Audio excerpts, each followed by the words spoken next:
Baik, yang pertama dan utama yang kita muliakan Wakil Sekretaris Wilayah Riau Bate Wacana, Bante Badagosa dan Yang Luhur Samaneri, suster yang hadir di sini, para Romo Ramani, Bapak Ibu semuanya yang terhormat dan semua teman-teman hadirin yang datang di sini, saya sebenarnya bisa nyebut satu persatu tapi kelamaan.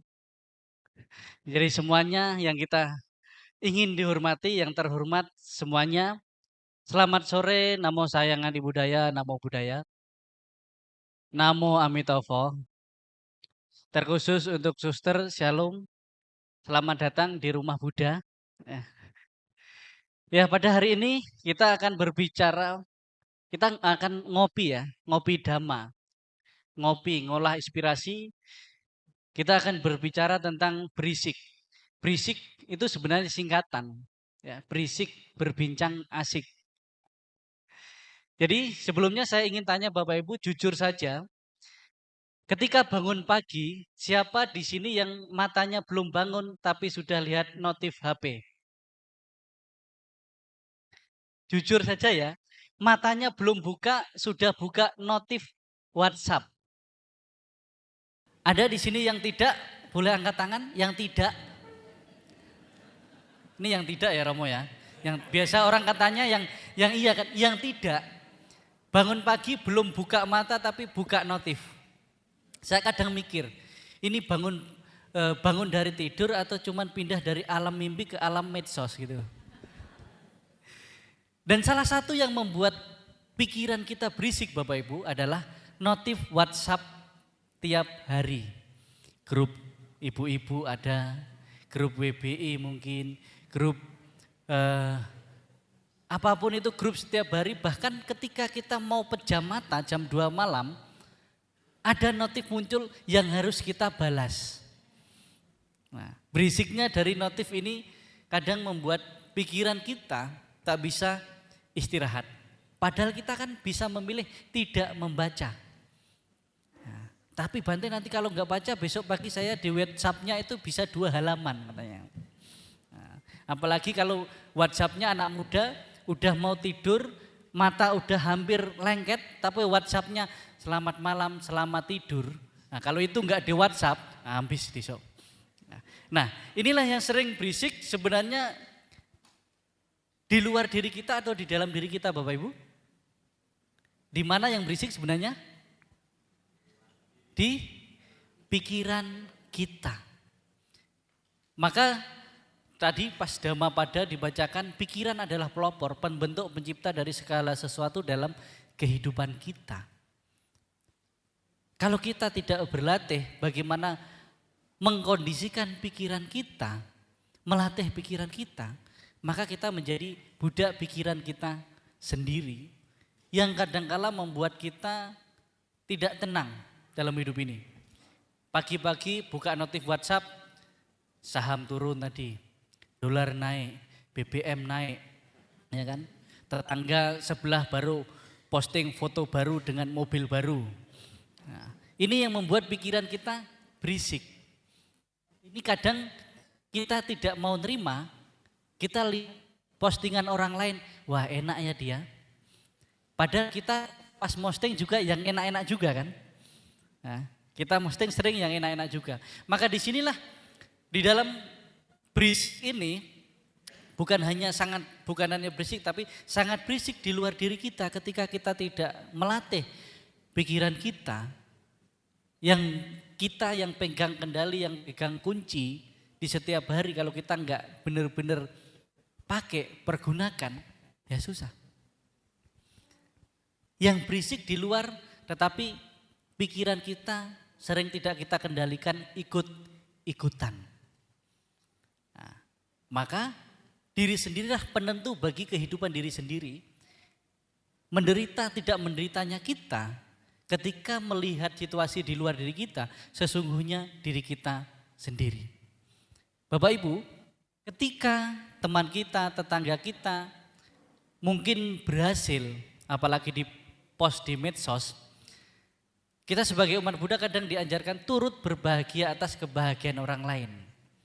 Tapi kenapa Bapak Ibu pas lihat temannya pergi liburan ke Eropa, Bapak Ibu turut berbahagia enggak? Alah paling itu uang utang itu, kemarin utang saya pun belum dibayar. Nah ini yang temannya, tetangganya lagi liburan ke Eropa yang harusnya kita turut berbahagia atas kebahagiaan orang lain.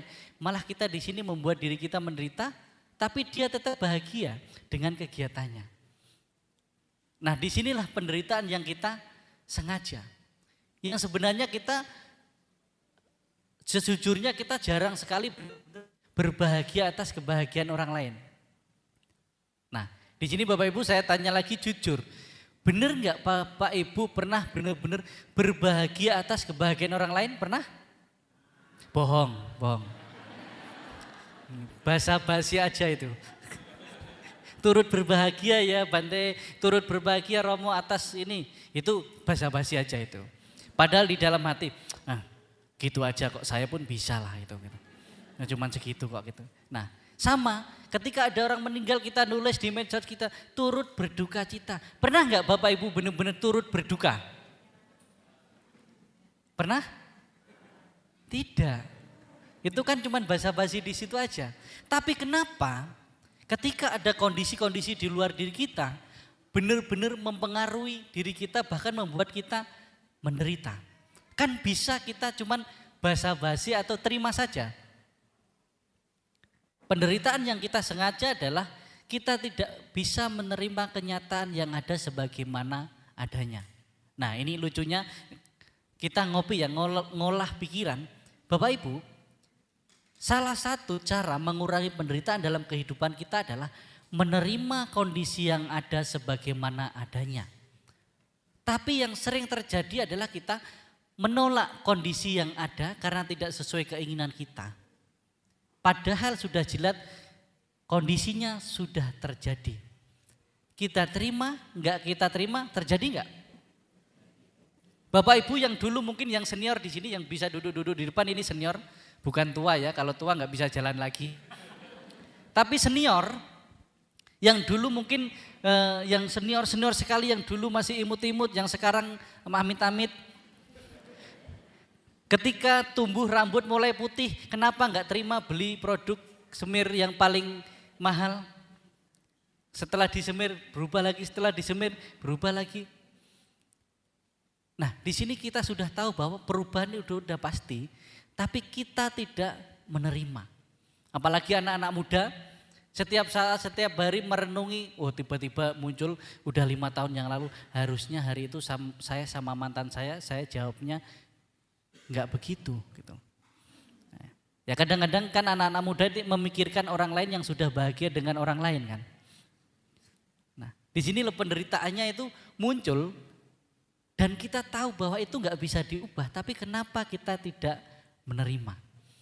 Ini loh kalau di dalam Buddhis dibilang moha, kebodohan batin. Sudah tahu enggak bisa diubah. Kok kita masih mau tidak menerima? Nah, perubahan. Muncullah nanti kebencian, jadinya kita enggak suka dengan orang lain, kita enggak suka dengan diri kita kecewa dengan orang lain, kita kecewa dengan diri kita. Karena kita berusaha mengendalikan apa yang di luar diri kita. Ada 2 cara Bapak Ibu untuk mengatasi permasalahan dalam hidup. Pertama, ketika hal buruk muncul, pertama yang harus kita latih adalah menerima. Menerima kondisi yang ada sebagaimana adanya walaupun tidak sesuai dengan harapan kita. Karena Bapak Ibu terima enggak terima sudah terjadi. Yang kedua, menyadari bahwa tidak ada segala sesuatu yang terjadi tanpa sebab. Jadi Bapak Ibu hari ini kita berkumpul di sini, umat Buddha Dhammasanti di sini mengundang saya di sini, Bapak Ibu bisa hadir hari ini. Tidak ada yang namanya kebetulan. Pasti ada sebabnya. Ya ketika kita mungkin mulai tumbuh dewasa, mulai tumbuh tua, mulai kehilangan, kita menyadari bahwa sabe sangkara anicati, segala sesuatu yang terkondisi dalam kehidupan kita itu tidak kekal, akan mengalami perubahan gitu. Pas ada masalah muncul, pertama adalah terima dulu. Yang kedua sadari bahwa tidak ada masalah dalam hidup ini yang tidak disebabkan oleh diri sendiri.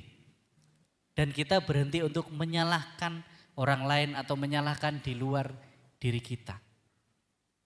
Yang ketiga, lepaskan. Terima, sadari, lepaskan. Melepaskan di sini bukan lepaskan saja.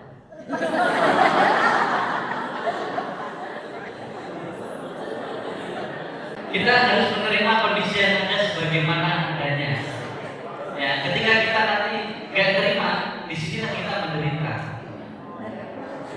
Terima, sadari bahwa ya memang begini adanya. Kemudian lepaskan di sini supaya kita tidak terlalu muncul kebencian. Wah, ini gimana ini panitianya? Ini gimana ini ini apa namanya? Ketua panitianya kebanyakan patung aja yang tadi. Ya, di sinilah kita menerima kemudian melepaskan, tidak ada prasangka yang tidak baik.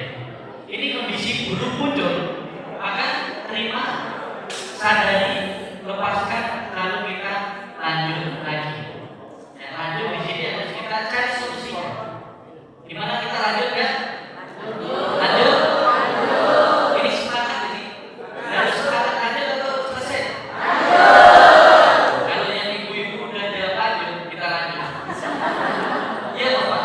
Karena kita harus belajar dari ibu-ibu. Coba bapak-bapak kalau bawa mobil bareng istrinya, ada dua jalan ke kanan sama ke kiri, padahal tujuannya sama. Pas ibunya bilang Pak, kita lewat kanan aja. Bapaknya bilang, oh kiri aja lebih cepat.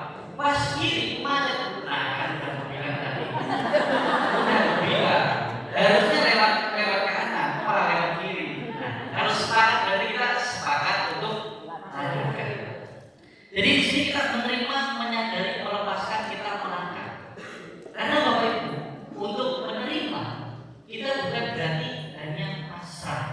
Ya sudah, memang begini adanya. Ya sudah, ya hanya pasrah, tapi kita harus melangkah lagi. Melangkah di sini adalah cari solusi. Dalam kehidupan kita Bapak Ibu, tidak ada masalah yang tidak bisa diselesaikan. Maka jangan memperumit pikiran kita ketika ada masalah-masalah dalam kehidupan kita. Karena pada dasarnya tidak ada masalah yang tidak bisa diselesaikan. Ada dua cara menyelesaikan masalah. Yang pertama, kalau masalah itu kita tahu bisa diselesaikan, jangan pikir pusing-pusing, selesaikan. Yang pertama ya, kalau kita udah tahu punya masalah tapi bisa diselesaikan, jangan pikir pusing-pusing, ya udah selesaikan. Belum kita tahu bisa diselesaikan. Yang kedua, kalau kita punya masalah dan kita sudah tahu tidak bisa diselesaikan, ya sudah jangan dipikirkan, lo nggak bisa diselesaikan kok. Ya kan? Nah salahnya kita kadang-kala sudah tahu nggak bisa diselesaikan, masih kita pikir terus. Disinilah penderitaan yang kita sengaja.